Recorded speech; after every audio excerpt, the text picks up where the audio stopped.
ce qu'on nous a demandé, de libérer toutes les zones que nous a demandé de libérer, nous les avons fait proprement à 100%. Nous avons libéré toutes les zones que nous avait demandé de libérer. À l'heure où je vous parle, plus de 95, donc 95% des zones qu'on avait laissées à l'Est African Community, tout cela est récupéré par le gouvernement congolais et leurs alliés. C'est pour cela, là où nous avons cédé à l'Est African Region Forces, aujourd'hui, il y a le gouvernement avec leurs alliés, Niatura, FDLR, Mai Mai, tous ces machins, Codeco, tous ces machins, le Wagner. Alors, ils commencent à tuer les gens à cause de leur morphologie, à cause de leur faciès.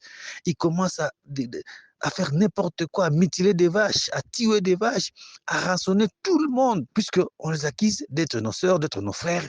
On les tue, on les massacre. Et c'est là où la question rentre et reviennent maintenant ces gens qui nous ont demandé de céder ces zones. Nous leur demandons aujourd'hui. Voilà où nous en sommes. Les gens sont tués, sont arrêtés, bastonnés. Ils n'ont pas la liberté de circulation. Les gens donc sont tellement coincés. Ils vivent dans des prisons à ciel ouvert. Donc, ils ne sont pas libres de leur mouvement. À cause de quoi? À cause de leur faciès, à cause de leur langue. Donc, on les traite directement. Ils sont en connivence. On arrête n'importe qui à n'importe quand. On tue n'importe qui à n'importe comment. On mutile des vaches. On fait tout ce qu'on veut avec ce gouvernement qui refuse le dialogue, alors que nous avons tempéré à tout ce qu'on nous a demandé. On a fait notre part, mais c'est le gouvernement qui refuse de faire sa part. Nous attendons, nous voyons, mais je pense que la patience aura aussi des limites. Entre-temps, nous voulons les dialogues, nous attendons les dialogues. Mais les dialogues, c'est ce que nous voulons. Les M23, nous sommes clairs. Donc, nous ne parlons pas de ça lorsqu'on dit des cantonnements, les pré-cantonnements, les quoi, machin. Mais nous, ça ne nous importe pas. Ce qui nous importe, monsieur, c'est les dialogues. Lorsque nous réclamons les dialogues, d'autres refusent, ils disent qu'ils ne peuvent jamais dialoguer avec nous. Alors que dans une république, on ne peut pas fermer la porte au dialogue. On ne peut pas fermer la porte au dialogue.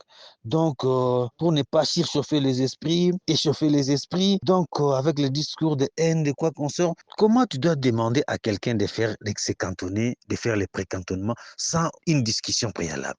Partout où ils passent, ils font des réunions sans nous inviter. Mais lorsqu'on nous demande de faire ça, nous le faisons par respect, par politesse, par discipline, car c'est ce qui caractérise notre mouvement. Mais comment on peut demander à quelqu'un de quitter là où il est sans d'aller à un cantonnement, sans un dialogue?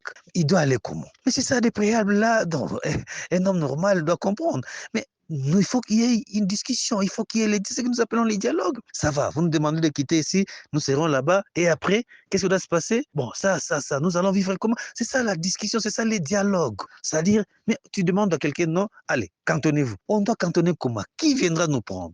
On partira comment? Donc, mais tout ça, intellectuellement, c'est inconcevable. C'est le dialogue qui doit sauver la République.